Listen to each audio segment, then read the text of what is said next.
Hey, it's Andrew Downs. I'm proud to support Three Beards Media, and I would love to work with you. If you need merchandise for your company, organization, band, softball team, whatever, I can help. From name brand apparel to promotional items, large orders or small, online stores, and more, I can help your brand stand out. AKC Marketing is local, based in Johnston, and we are an employee-owned business, so our costs are low and our turnaround times are fast. But most importantly, we give you personal service to make sure you get exactly what you're looking for. Email me at andrew@akcmarketing.com or find me on social media, and let's make some cool stuff together. Now sit back and enjoy this Three Beards Media podcast.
All right, welcome back to In the Side of the Storm, where we talk all things Cyclones. We are live from the AKC Marketing Studio with Andrew Downs and sponsored by Revelton Distilling Company out of Osceola, Iowa, and Dan Douglas with Green Beret Realty.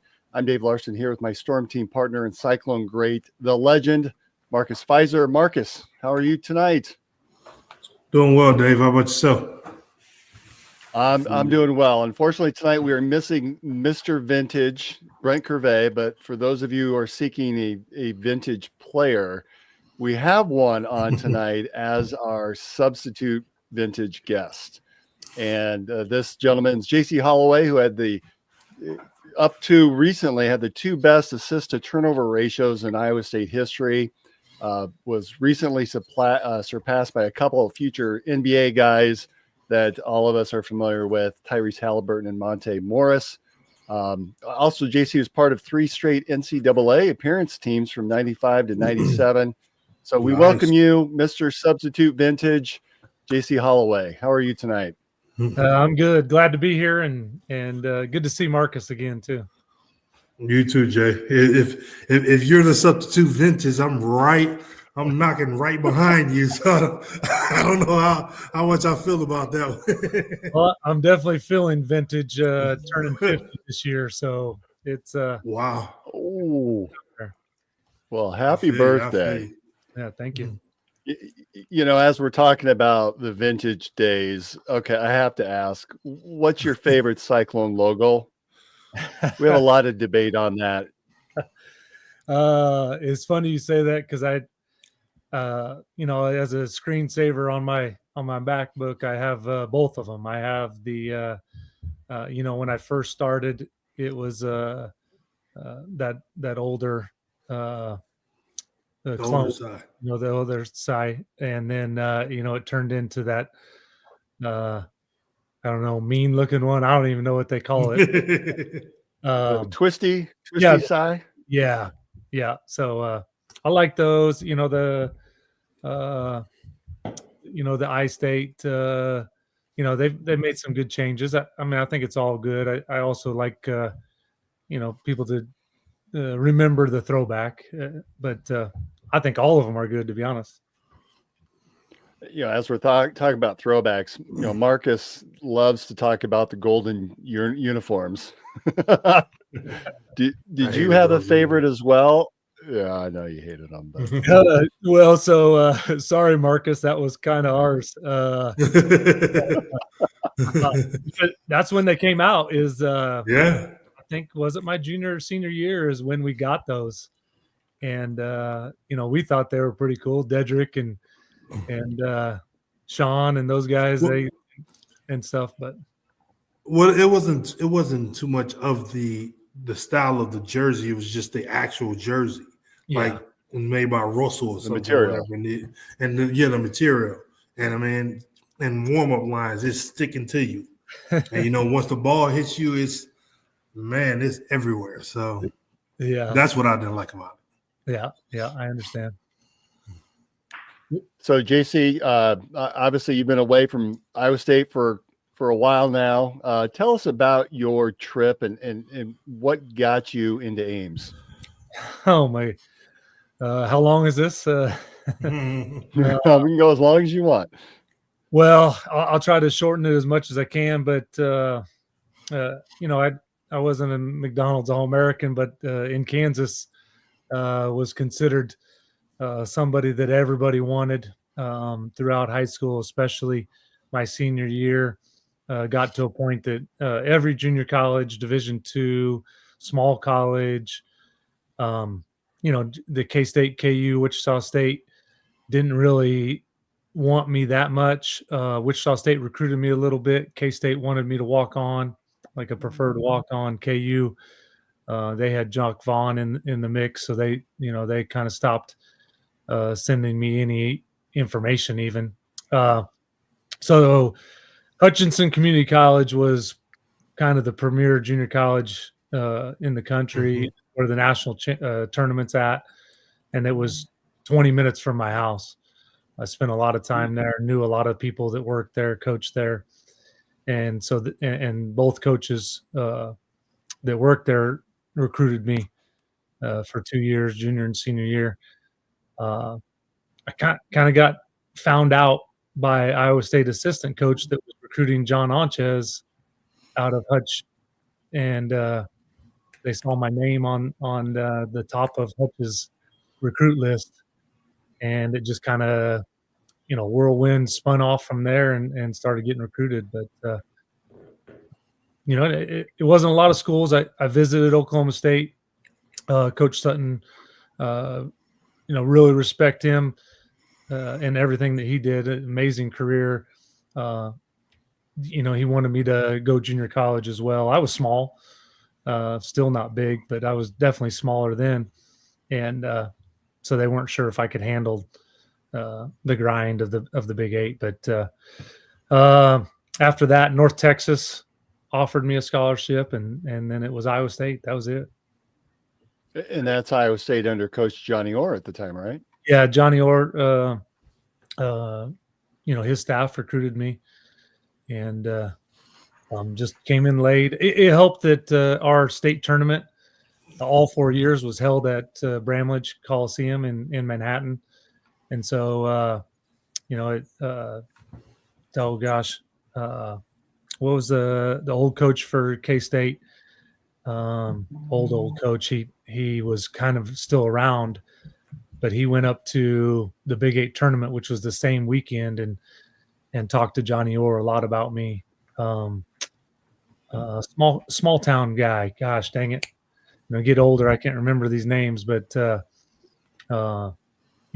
he had a lot of good things to say about me, and kind of probably helped me get recruited without even knowing what he was doing. But that's the shortest version I can give you. Okay. So we actually had some parallel years at Iowa State. I was there from fall of 90 to winter of 94. Okay. So you were probably freshman, sophomore seasons when I was there. What are some of your favorite memories of playing for Iowa State? And obviously you went through that transition from Coach Orr to Coach Floyd, who Marcus is obviously very familiar with. Tell us a little bit about your experience and some of your fond memories. Before I say that, Jack Hartman was the coach. I don't know if you remember Jack Hartman at K-State, the legend there, but it's tough because I got to play with. You had to Google that, didn't you? No, I didn't. I just came. It came to your mind. I played with two different groups. Freshman, sophomore year was Fred and Lauren and Julius. Earl Beecham, Lauren Meyer, James Hamilton, just a different group, and definitely Derek Hayes, Jason Kimbrough, who we came in together.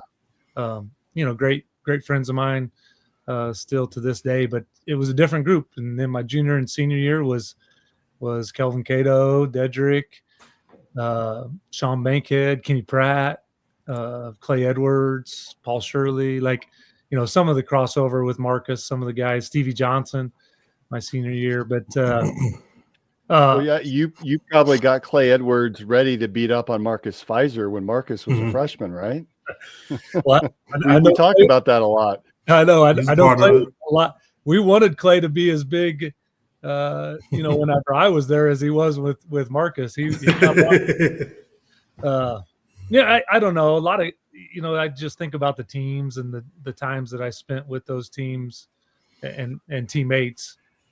We had our run. We got the Big 8 championship was probably the most special for me, just because growing up, I grew up an OU fan and really didn't like KU growing up. Most of my friends will tell you that I'm okay watching a KU game as long as they lose. So that was a good game, a good tournament there for us. That's probably the most memorable is my junior year, the run in the Big 8 tournament. Just all three games were dogfights. They were down to the wire. Nebraska right off the bat. They went on to win the NIT that year, and then Missouri second round, and then KU won by 1 point. So that was probably most. Let's not forget you guys are the last and final Big 8 champions of that tournament too. Yeah, that's pretty special to be able to talk about. So what are you up to today? And I guess I did a sneak peek to try to do a little bit of research beforehand. So I've got a sort of a follow-up question that's related to Cyclones. But Okay. Why don't you tell the audience what you're up to now? Well, let me. I'll just kind of give a history. After I left Iowa State, I got into coaching junior college. I coached junior college for 4 years, 3 at Garden City Community College, 1 at Fort Smith, Arkansas, and then decided to go back and start a family. Came back to Garden City, got out of the college ranks, got into high school. I was assistant coach for about 5 years. Took over as head coach and was head coach for boys at Garden City for 11 years. And then now I'm in my 4th year, head girls coach at a smaller school about 30 minutes from Garden City, and also activities athletic director, junior high and high school. So busy. Nice. So do your athletes know and connect you to Iowa State, or has it been too long ago? I mean, after all, you won the Big 8 tournament title. You're a champ. You went to 3 NCAA tournaments. Well, here's the funny part, and Marcus probably knows this a little bit, knowing me, but their parents tell them. I don't. I'm probably humble to a fault. Probably would still be coaching college basketball if I wanted to promote myself, and I just don't want to do that. I'm going to do my job and do it well, but I don't need people to talk about it. And so I don't spend a lot of time doing that, but definitely the kids know, and it is funny when they go back and look at the very few videos that are on YouTube, but you can search and find some of, and I can always tell when they've done their research and they come ask me some questions, but they probably don't truly know because I don't really tell them a whole bunch. The fun part be when they think they can outshoot you. That'd be the fun part. Hey, it's funny you say that, because I still have that with my sons and their friends, and I tell them, I said, I'm 50, you might have me maybe when I'm 70, And I can still talk a little Ooh. trash, and I had my boys. Say, "Man, ain't no way he's supposed to shoot like that. He a big." Like, man, do you know how close this high school 3-point line is? yeah. Man, that's a layup.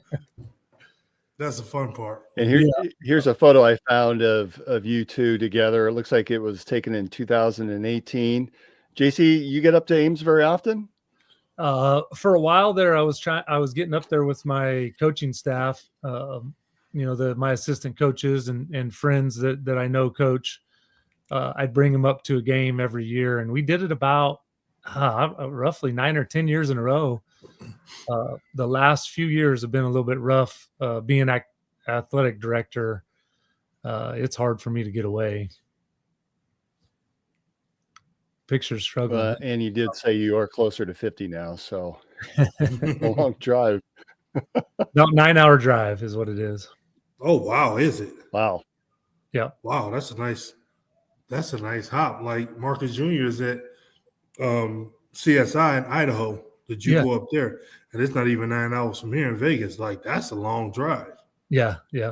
Wow, you wouldn't think that. So Jacy, as a coach now, that's something that you're now passionate about, and you mentioned being an athletic director. Are there things that you've taken away from your prior coaches and stops along the way, and particularly Coach Orr, Coach Floyd, that you have adopted and integrated it into your coaching style? Yeah, it's kind of a little bit of a fault of mine. I never feel like I've done enough. I never feel like I'm settling for what I did the previous year coaching wise. So I'm always trying to learn. I'm always trying to expand. I changed my practice plan too much, probably just because I'm trying to, not necessarily perfect it, but always try to make it better. So you say that, like, I had a really good high school coach, and I'm not just saying that because he left with 6 state championships after he retired 2 years ago. 4 whenever I was there, 1 before. One after, shortly after me, and then his last year he retired on a state championship. But really good coach. And then Coach Orr, all the assistant coaches that worked for Coach Orr had something different that they brought to the table, and that I was like a sponge. I took everything in. Coach Floyd's staff, it changed even from the first year to the third year, and it just, so to answer that, I've stolen parts of all of the coaches that I've worked with or played for or even worked with as well. That's something that you and Marcus share, that transition from one coaching staff to the next. What was that like to shift from Coach Orr? That, I think of Orr's teams up tempo, pushing the ball, a lot of scoring. Defense was not as much of a focus, where Coach Floyd, there was a shift there. What was that like for you as a player on that on those teams? Well, it was kind of scary for all of us. I felt pretty comfortable to be able to adapt. But even Fred, they're going into their senior year. Fred, Lauren, Yulo, Hurl, James, like all those guys. You could tell that there was, unease, especially at the beginning. But it was a drastic change. We were pretty free spirited in my freshman year, pitch it ahead and well, I don't know what that word you said, defense. Wasn't mentioned a whole much my freshman year and sophomore year and on. Definitely defense. Run as much offense as possible, and then at 10 seconds we'll decide what we're going to do. It was a change. You had some very successful teams, though, that eventually led to, it was those 3 straight tournaments and some really big games, both in the Big 12 tournaments and then in the NCAA. What was that like being a freshman? And I know that season wasn't quite as successful, but there had to have been a lot of pressure being a freshman point guard with teams of, the Hoibergs and the Lauren Myers and those upperclassmen. What was that like trying to fit in to that culture and to those players that had seen success at Iowa State? Yeah, the freshman year was probably the toughest. It was kind of a split time with Jason Kimbrough and I. We took turns starting, took turns playing minutes, and that one was pretty tough. Those juniors that you mentioned were they were good leaders. They did a good job bringing us along. It was nice to be able to throw to those 3 guys. They both, or all 3 of them, sorry, averaged over 20 points a game, which is crazy. 3 guys over 20. So it's easy to just say, you don't see that as much anymore. No, like it was, hey, throw us the ball. And I said, no problem. Take the pressure off me and give it to you guys. But, it's I probably had a little bit better AAU background than people might think. The AAU team, is way different now, definitely. But whenever I played, we had 10 guys go play, at least mid-major or high major. So we had a solid team. Chad Alexander went to Oklahoma State. We had the mid-major UTSA. I remember a kid from small town. We were small town Kansas kids, and 10 of our 11 went on to play and do well in college. So we were a solid team. We went to Kansas City and played against all the big time AAU programs, and so we got exposed to more than what people think going in. So I was somewhat prepared, but it's still a different level. We've talked on the show a little bit about the role that NIL has had in today's game, and Marcus and Brent have both talked about their sons and the expectations that they have. Like, hey, you put your name on put your pen to a paper and signed up for this, and you get what you get, earn it. Now, don't expect to just start, don't expect to play a lot. You've got to go out and earn it. What, going back 30 years with that change in the regime between Coach Orr and Coach Floyd, would you have put yourself in a position to consider transferring if it were the NIL that we know today and the transfer rules that are in place today?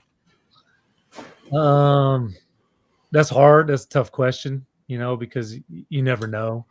I mean, I would like to think how I was raised, probably not. My parents, I don't know if I don't know if I'd be alive if I asked to transfer. Like they would have said, no, this is where you committed to. This is where you go. This is, and just a background story on that. Let me tell you, the summer before my freshman year, I went up and had the chance to work camps and get to be around the university, but I was by myself. There was nobody else there, but besides the older guys, and Iowa State just lost 2 all Big 8 guards in Ron Bayless and Justice Thigpen, and they were up there, and I was in the rec, not the PEB, not Forker, right? The rec on those sports, but right. And Ron Bayless was all defensive first team, and I remember the first 2 games.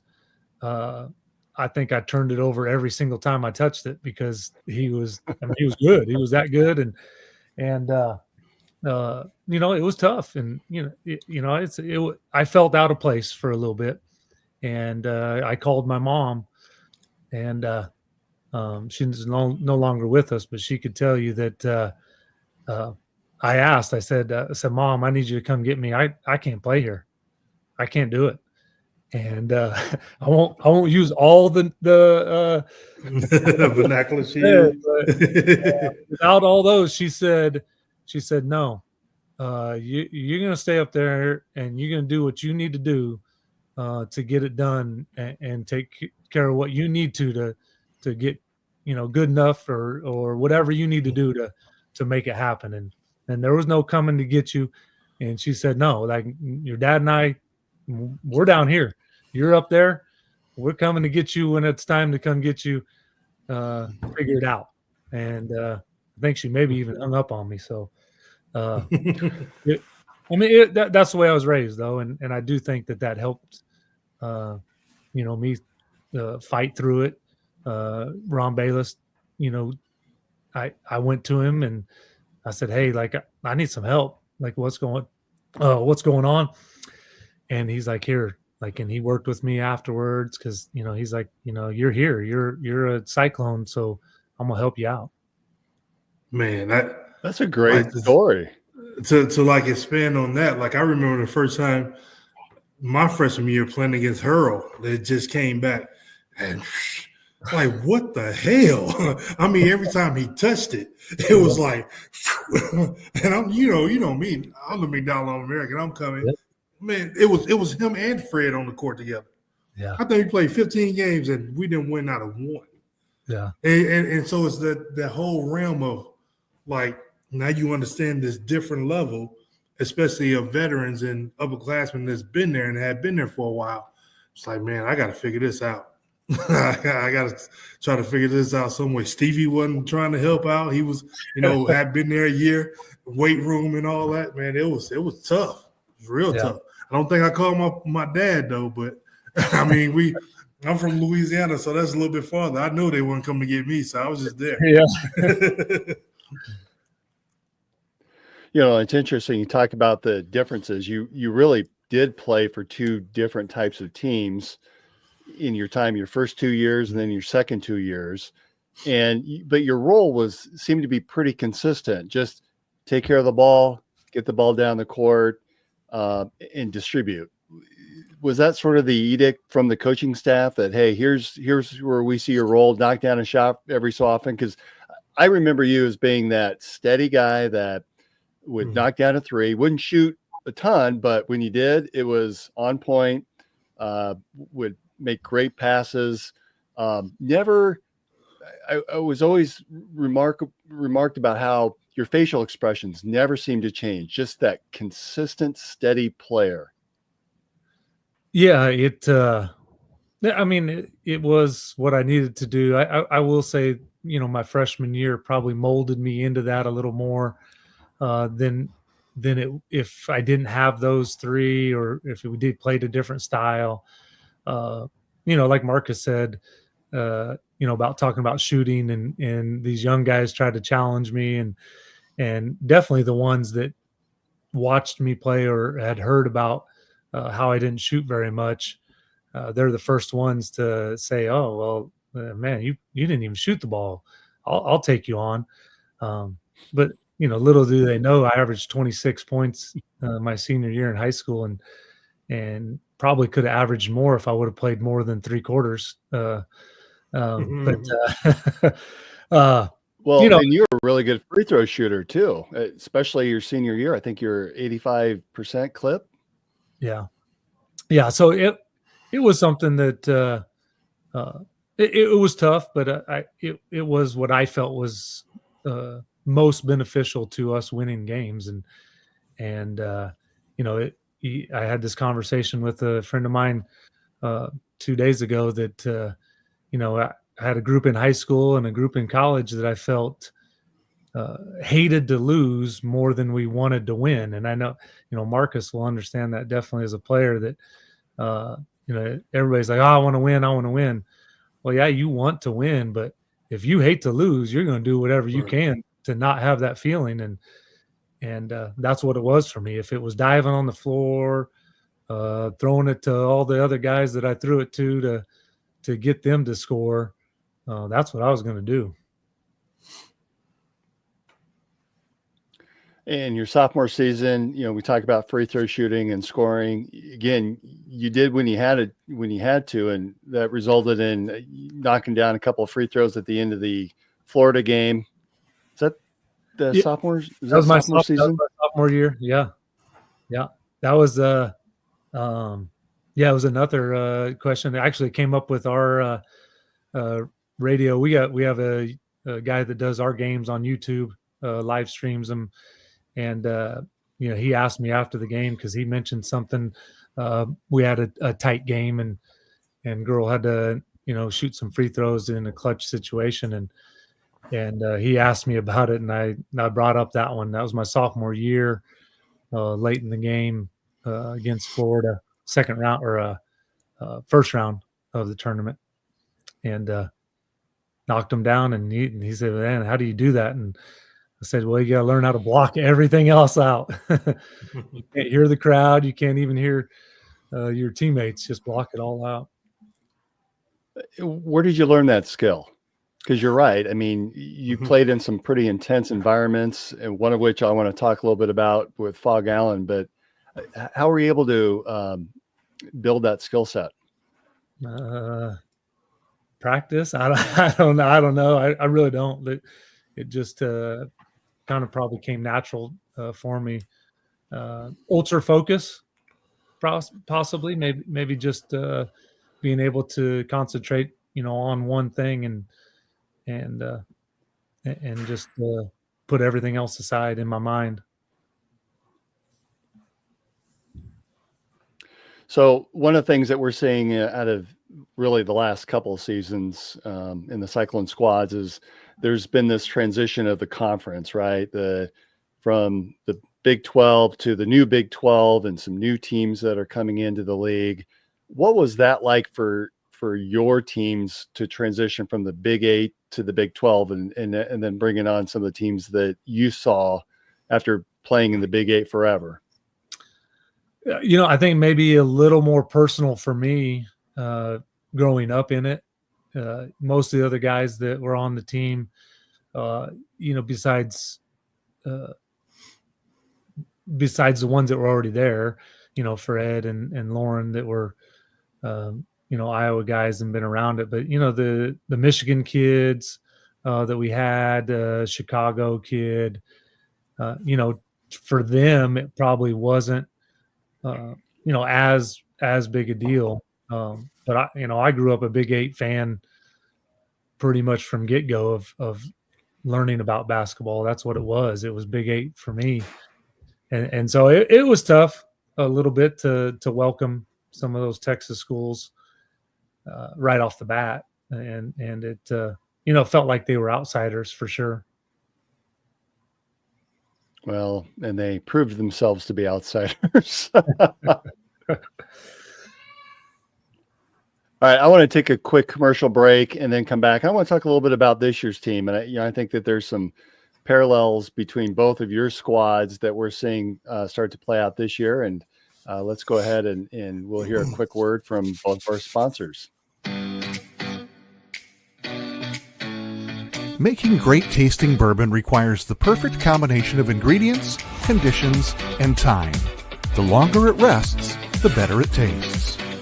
Revelton Distillery's new single barrel bourbon is made from 80% corn, sourced 100% from Iowa farmers.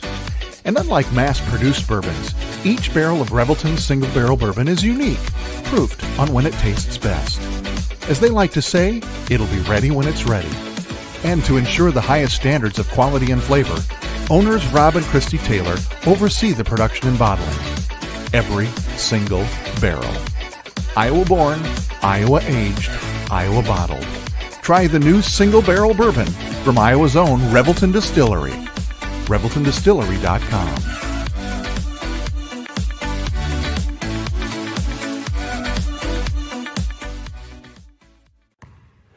When energy meets precision, anything is possible.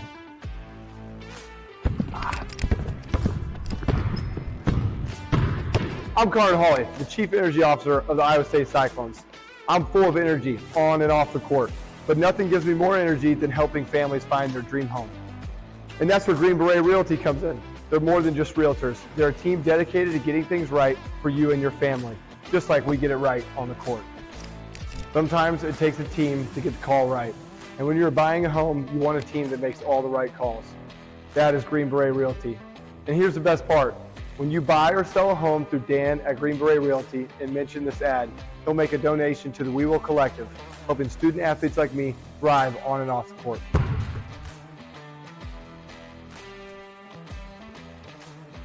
Green Beret Realty, because getting the call right means everything. All right, we are back on Inside the Storm, and we have our guest Jacy Halloway on with us, and got my bottle of Rebelton here. Jacy, have you come up I-35 and pass through Osceola on your way to Ames? Yeah. I might recommend stopping in for some Rebelton on your way on your next trip. So I was actually down there a couple of weeks ago and saw Rob and Christy. They were hosting Chris Shipley, who was had a special episode of Old Man Strength. If you've not seen or heard the recording yet, he had Jason Norton with Drinks with Jason. If you've not seen Drinks with Jason, go out on TikTok or YouTube and Facebook Reels. He's all over the place, but has some funny things on there. And if you do the podcast version, you can obviously listen to it at double speed like I do. So guys, getting back to some basketball, the team seems to be a little bit of a funk with Milan Momcilovic, his injury, which I understand he finally got the brace off today. And so he's going to start some activities as he works to start coming back. But what are some of the things that you are seeing out of this team that, they're excelling at that high level that both of your teams saw during your playing days? But what are some of your takeaways that you've seen thus far? Oh, well, obvious that everybody in the country talks about their defensive pressure, ability to create turnovers that lead to transition points and points off turnovers. The last game was a little frustrating. My family, my house is a Cyclone house, and watching it with my kids and had to walk out of the room a few times, but they're fun to watch. They play so hard. I mean, that's what I'm impressed with. That's what I enjoy. All of them just, next guy up kind of deal. Sometimes it's one person's night and sometimes not, especially like the post players. And I won't name all names because I don't want to mess it up. But, they just kind of take turns, stepping up and making something happen. That's Taman Lipsey as a point guard. I enjoy watching him. He's definitely more of a scorer than I was, but he does some great things and I'm going to continue to cheer win or lose. So it's just fun. It's funny that you say kind of in a funk and they got 3 losses. So yeah. Well, but I think we've lost 2 of the last 4 games. So when I say funk, and you're right, that was a disappointing loss on Monday night. And for you, Marcus, you're probably thinking, hey, this is a perfect time for me to watch being out in Las Vegas. For us, I'm looking at the clock going, not overtime, not now. So like I said, the youngest been sick, and when she's sick, they kick me out of. He literally kicks me out of the bed with my wife, and she sleeps with my wife, and I go sleep in one of the other rooms. And so, it had gotten late, had put her down or whatever, and it was getting close to, Josh missed that first free throw and made that second one. And so, okay, it's got to be a half-court heave to even go into overtime. So I was walking out of the room and I stopped and I turned and looked. My wife was watching it too. I'm ready to get the win, go into the other room, turn on TV. Man, I let out the loudest proverbial fuck. I mean, just as soon as it went in, I just sat down at the end of the bed. I was like, this is not going to be good. Because anytime you make a shot like that, It's like, come on, man, come on. Is that one of the Jacque Wall shot in Colorado? Once he made that shot, I was like, this is about to be some tough overtime, man. Yeah, you know a little bit about that, don't you? Oh my goodness! It's like you want to get that win and get the hell out of there. But once he made that shot, I just knew. Then I said to myself, maybe I should have kept walking, and it wouldn't have gone in. But that's how it goes. I mean, the guys are playing. We know the conference is tough. You're going to get into this conference. You're going to run into some juggernauts that you don't necessarily run into. I don't care what name is on the front of their jersey in the season before the conference starts. Once you get into the Big 12 conference, it don't matter. It's going to be a dogfight, especially on the road, wherever you go. So to play well throughout that game, to be close, and then, to kind of lose it at the end for whatever reason is definitely, heartbreaking. But hopefully we learn from it. We can build off of it, and, we just understand and know that it's not going to be a cakewalk in this conference at all. Never. And Jacy, you talk a little bit about the point guard play. I would agree. I think that I could draw some parallels between you and Tamin Lipsey. Tamin, he's not known to be a scorer. Yes, he can score when he needs to, but it's all the other things that he provides out on the court as a field general that add so much value that you just can't put a number to. Yeah, he's definitely a leader out there, and I mean, I think that's one advantage they have. I feel like they got all three guards, especially now that he's not coming off the bench anymore. But all three of them can be leaders, and all at the same time. That's pretty special to have. But I do feel like Tamin, that's where I'm gonna compare myself as, he's a guy that's, same size as me and out there doing work, and it's just fun to watch. Well, truth be told, all Marcus can talk about are the big. So we got to have someone to offset and talk about the little guys. I talk about my guards too, but I mean, I'm going to be big biased. Well, and that's point guard, point guard like a quarterback, you got to take care of the big guys and talk them up. And I spend a lot of time doing that. If something bad happened, it's my fault, not theirs. So I understand how it works. Once that ball hit Jamal Tinsley's hand, I was going. You used to rewind and talk about, look, it's like candy to him, and you could just see him rewind it, and just me just leaving out past everybody. He just keep rewinding it. I'm like, man, what you want me to do? I'm like, I know the ball is coming right there. What else am I supposed to do but run? That's the game. Well, and offensively, we look so much different, spacing, everything when that 3-point shot's going in. And, when Tamin was lighting it up in the first half, I thought, oh, this is going to make things quite interesting. Unfortunately, the 3-point shooting fell off a little bit, and it was just a dogfight for, the entire game. One of the players I want to point out is Demarion Watson. I mean, he's just come in the last couple, 2-3 games and added a certain level of athleticism. Not the greatest shooter, but he'll make some shots. But I love his offensive and his defensive presence and just the athleticism that he's bringing to this team now. What do you do moving forward with when Momcilovic comes back?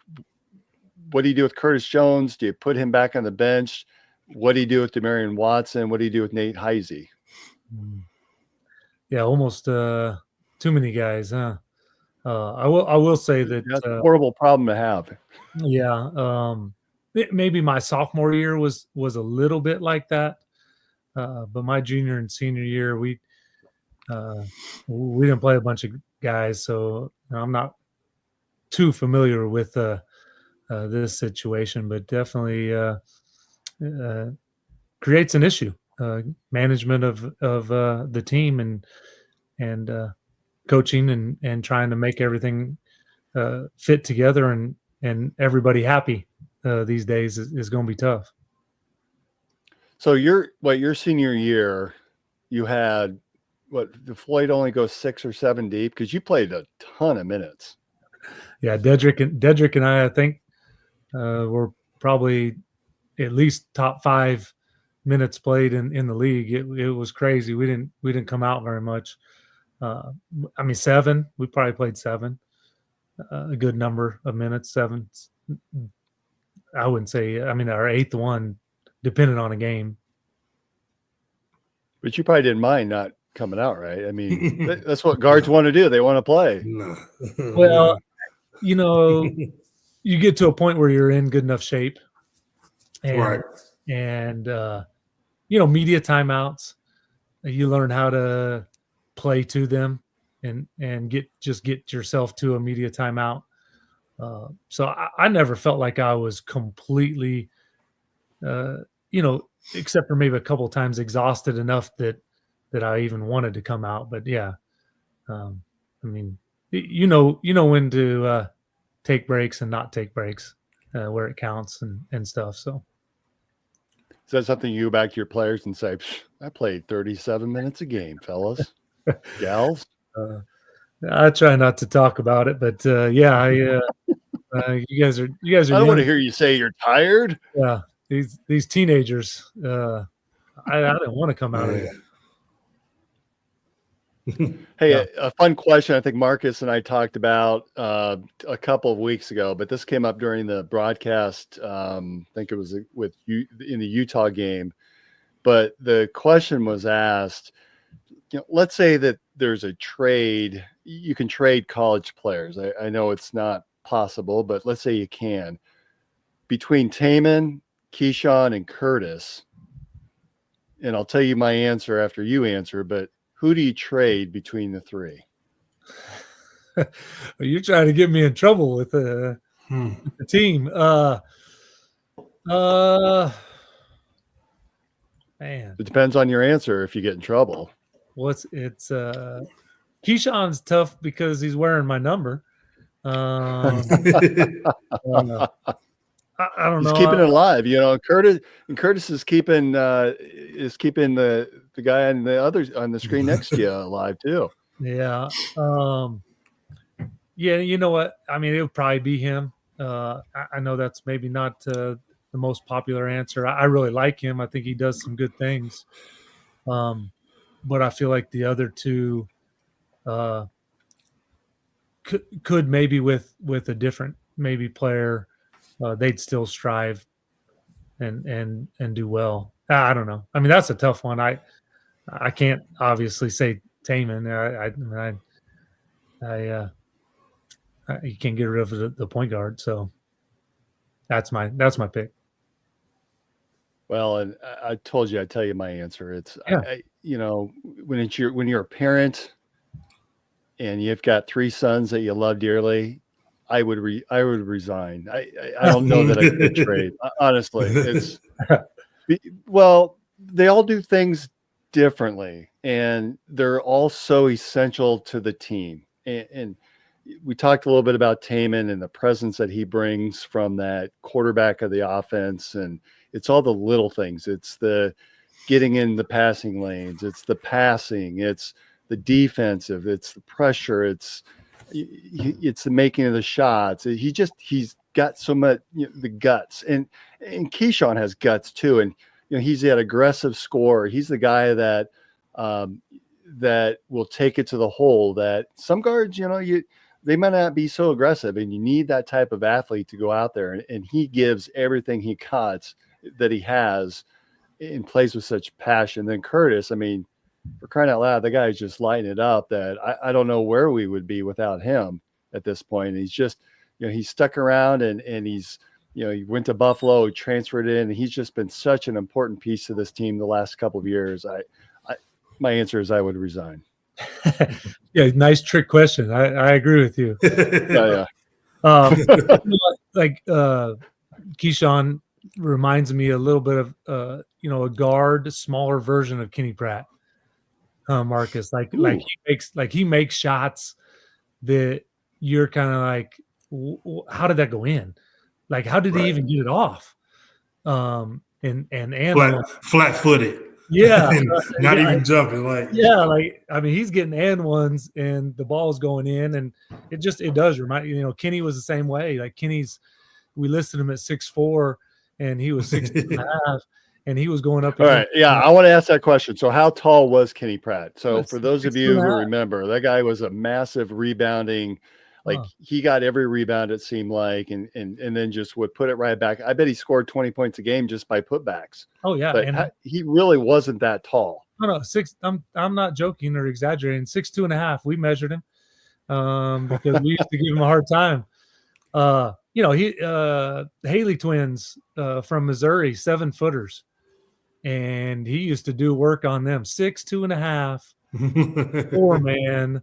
And he'd just go down there and score on 7-footers. Find those angles. Yeah, he strongest hands. I told them on the pod that KP almost made me quit because it came to Iowa State for that visit, and he had me play with you guys. Man, I told Coach Floyd, man, my back and my hips and stuff hurting so bad. I mean, every time the shot. I mean, we're playing a pickup game. He playing NCAA basketball. Yeah. Shot go up. He putting his butt into me, boxing out. I'm like, come on, man.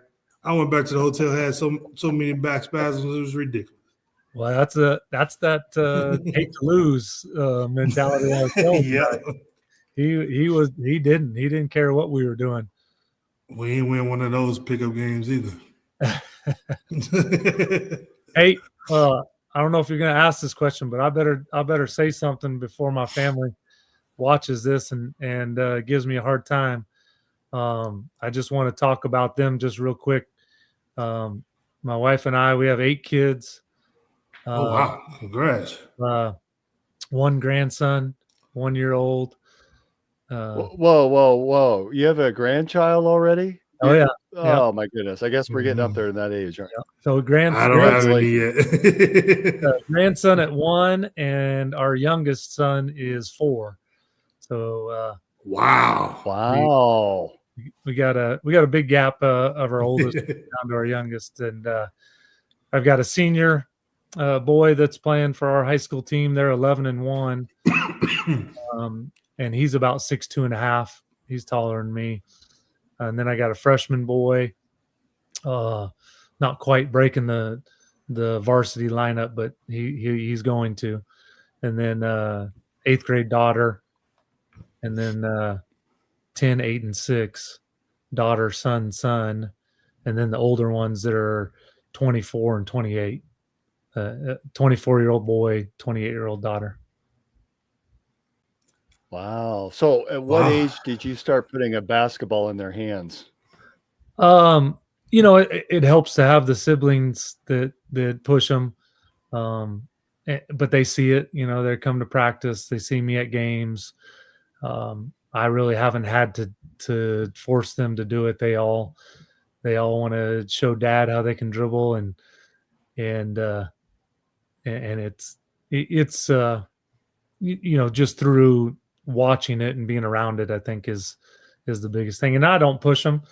So if they want to be good, we'll commit to it and we'll get in the gym. But right. If not, they want to do something else, we'll do something else.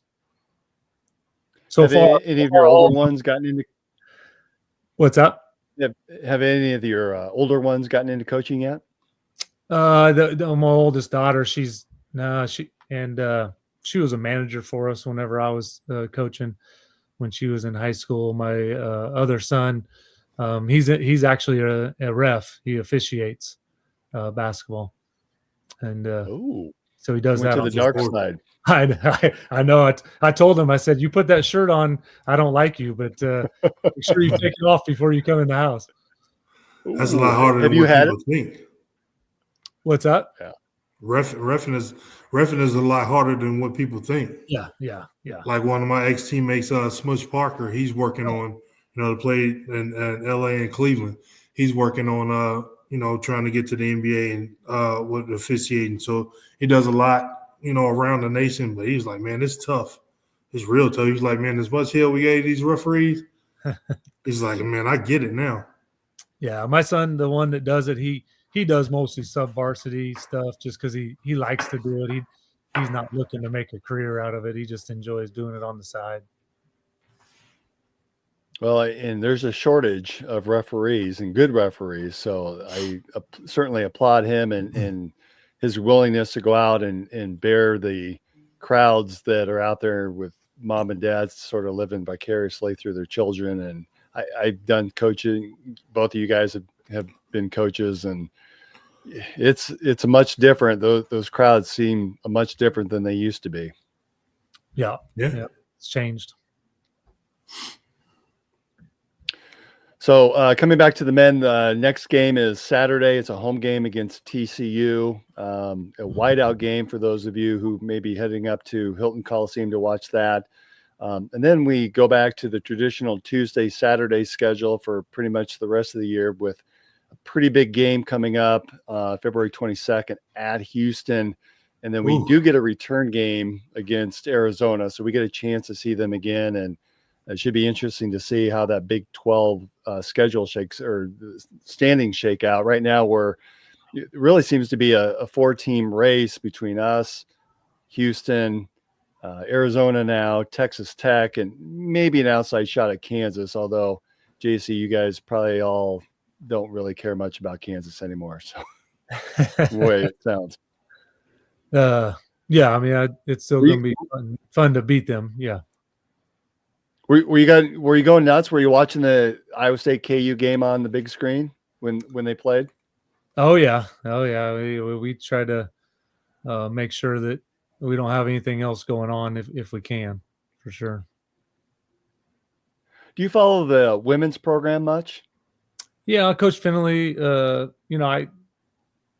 was there when he was there. I've talked to him a few times whenever I come back. Yeah, a little bit. There's a girl on the team from a smaller town in Kansas. About the same size of town as Mound Ridge that I went to. So yeah, I follow him a little bit. Emily Ryan, right? Yep. Yeah, we've had her on the pod earlier this season. And they have another Kansas girl, Addie Brown. She's from bigger school in Wichita, but I know.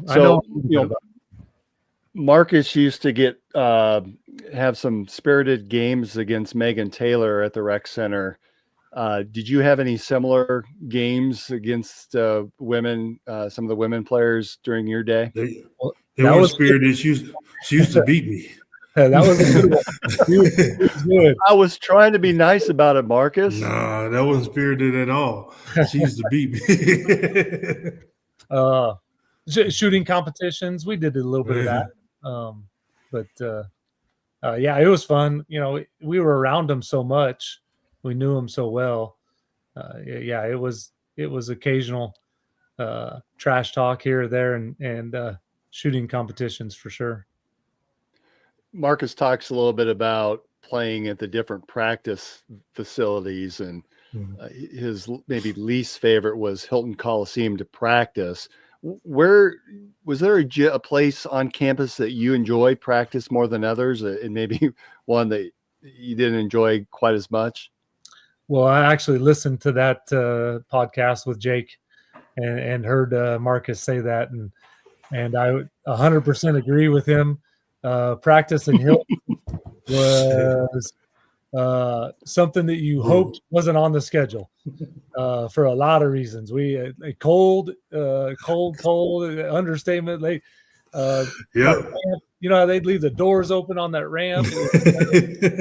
You could feel it, and just hate it. It was so much tighter. We always called it the PE building, the PEB, but it was named Forker. It was just so much tighter, and you didn't have any distractions of people coming in very much. Not that we couldn't handle the distractions, but the coaches thought we couldn't handle the distractions, so they always tried to make a point of people being in there watching, and well, you better go hard because there's somebody here. Knowing that we went hard every time, but it was. Yeah. I was trying to think.